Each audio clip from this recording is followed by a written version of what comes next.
Okay, my heart rate is getting back to a more normal heart rate. Whose heart rate wasn't normal? Everybody in the building at IU and Purdue. Absolute zoo. Really cool, by the way. IU and Purdue sold out at Assembly Hall on Saturday. IU and Purdue at Mackey for the women's game also sold out on Sunday, and there were students lining up, wrapping around the building. Matt Painter was there for the Purdue women's game right after losing an away game the day before. So W weekend for college basketball in the state of Indiana. W weekend. But specifically for our conversation, Indiana 79-74 win over Purdue at Assembly Hall. They were up by 15 at halftime, and then things got really interesting. Zach Edey, even in the loss, reminding people that he is, in fact, the best player in the country. 33-18 on 15 of 19. Trace Jackson Davis was spectacular in the first half. Jalen Hood-Schifino had a really, really nice game, and especially in the second half, had 12 of his 16 after halftime, and kind of got the bucket that sealed things. Let's start here before we get into the game. This is really high up there on the list of how fun the rivalry is when both of these teams are good. I mean, this rivalry is always good, and the UNC Duke rivalry is always good, regardless of. I mean, that game on Saturday night was awesome, and neither team was ranked. But when there's number one buzz, when there's anticipation, like Indiana, just in general this season, this rivalry always delivers. And maybe it's the buildings that they play in, because Mackey and Assembly Hall are just elite environments, but this is a spectacular rivalry. Spectacular. Absolutely. Yeah. And it gets to that extra level where it's not, NCAA tournament hopeful Indiana trying to knock off Big Ten title contender Purdue. It's right. Exactly what you were saying. Two top 25 teams, two really good basketball teams. The IU fan base is back, sort of fully invested and confident in their team, as opposed to being just hopeful. Mm-hmm. It takes it to that whole nother level. That's what you got. Yeah. And props to you. You kind of laid out the blueprint. I mean, right? Trace Jackson Davis did his thing. Hood-Schifino, Trey Galloway were good. Mm-hmm. IU played great defense. And there you go. Yep. Is it going to happen every game? Well, that's the question. And the answer is no. It's not going to happen every game. But, and on the other side of things, it was, I mean, they stopped doubling Zach Edey at halftime. And it was just kind of we're just going to let him score and hope that nobody else does anything. And that's pretty much what you got. I mean, he had 15 of their 29 field goals. Braden Smith was 1 of 8 from the field. Fletcher Loyer 4 of 12. And you just kind of let Zach Edey do his thing. And whether it was a timely shot here or there, they were only 6 of 18 from the 3-point line, 10 of 17 from the foul line. They just didn't quite get enough, they being Purdue, from the guys not named Zach Edey to win on the road at Indiana. They almost did. I mean, Zach Edey was almost that good that they were able to claw back into this game. But IU doing just barely enough. And Jalen Hood-Schifino, you're right, when those backcourt guys are good, and when Hood-Schifino in particular is good, then IU gets much, much scarier.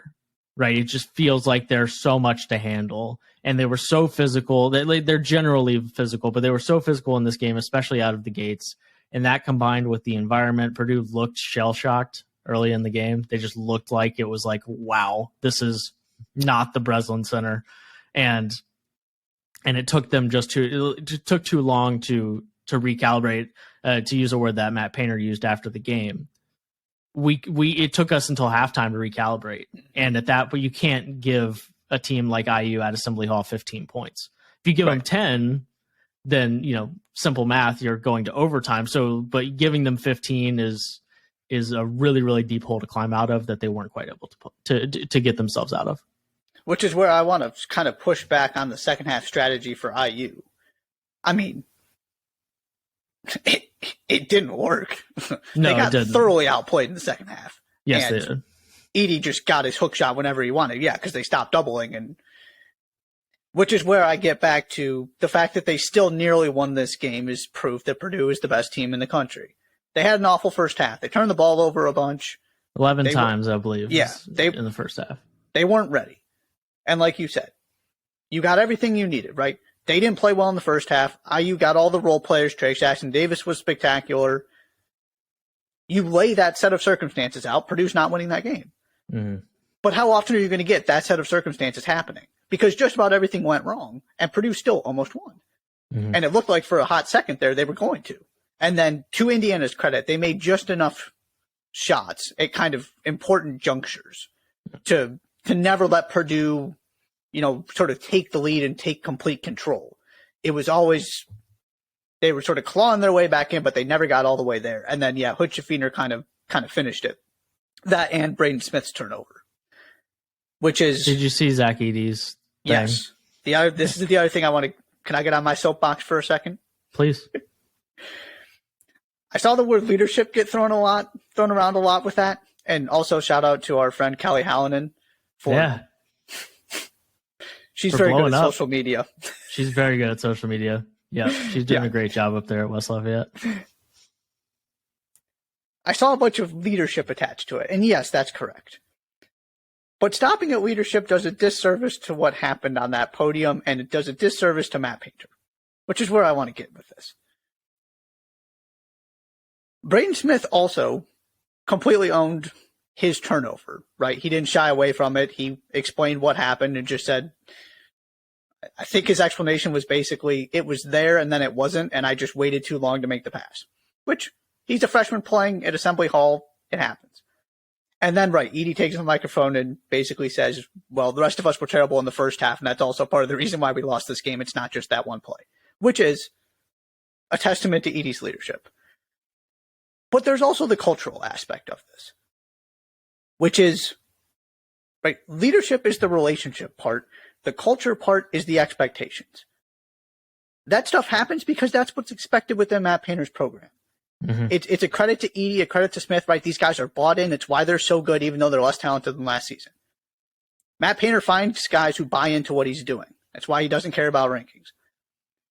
The larger point I want to get to with this instead of just going on and on, because I can talk about this stuff all day, is just Purdue fans. If this team loses in the Sweet 16, and then you go calling for Matt Painter to be fired again, I don't want to hear the same people who are praising that response from Edey and that behavior within the program then saying you want Matt Painter fired because results aren't good enough. If you want this to be your program, then stop getting on Matt Painter. This is why Purdue is so good. This is why there are expectations. This is why they're the number one team in the country. You can't have it both ways. I'm going to be real upset if we have to go do this defend Matt Painter thing again. I really hope we don't. I also just don't think that there's Purdue lost the game because they played this game at Assembly Hall. Oh yeah, 100%. I'm not sure there's anybody that can stop Edey to a good enough extent on a neutral site to beat Purdue. I'm not sure there is.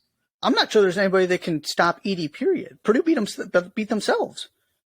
Right. Well, that's my point. Is that and I would argue that Assembly Hall beat them. That's certainly part of it. Yeah, sure. But I'm not sure. Like Purdue is rock solid almost all the time, which is why the first half was so surprising because they were not rock solid. Yeah. And Painter was very transparent after the game that he said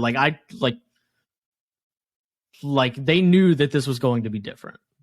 Like we talked about it all week, and we were really physical in practice and that kind of thing, and trying to replicate something so that they weren't quite so shell shocked. And it was, and it just wasn't quite enough. Whatever they did, it just wasn't quite enough. Which it's impossible, right? It's like trying to replicate guarding Zach Edey. It's impossible, right? But the point being that I'm not sure that there's any team in the country that can do enough. That can stop Zach Edey to a large enough degree to beat Purdue on a neutral court. Because if Purdue can almost claw back into this game, then I'm not sure. Then they're going to be able to claw back into anything, or just not be shell shocked against anybody on a neutral site. So we'll see. But the thing that's different for me this year versus all other Purdue teams is that you cannot, like, you can't depend on their best player having an off shooting night. Right? I mean, like, Carson, the idea of that happening is laughable. Yeah. Right. It's just not going to happen. An off shooting night is 50%. Right. Like, he goes 10 of 20 from the field, and you're like, man, Edey didn't really have it tonight. 10 of 20, 24 and 16. Man, I mean, Painter has literally said that in a press conference this year. 24 and 16, he was just all right tonight. Yeah. And he's like, right. He was just all right. And he still had 24 and 16.